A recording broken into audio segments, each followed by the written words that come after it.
สวัสดีค่ะวันนี้เราจะพามากินกุ้งนะคะแม้จะเป็นช่วงโควิดแต่ว่าถ้าปรุงสุกก็ไม่ต้องกลัวนะคะตัวกุ้งเป็นอาหารที่อร่อยมาก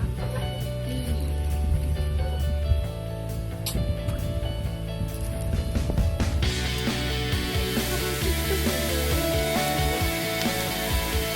สิ่งนี้หอมกันได้นะ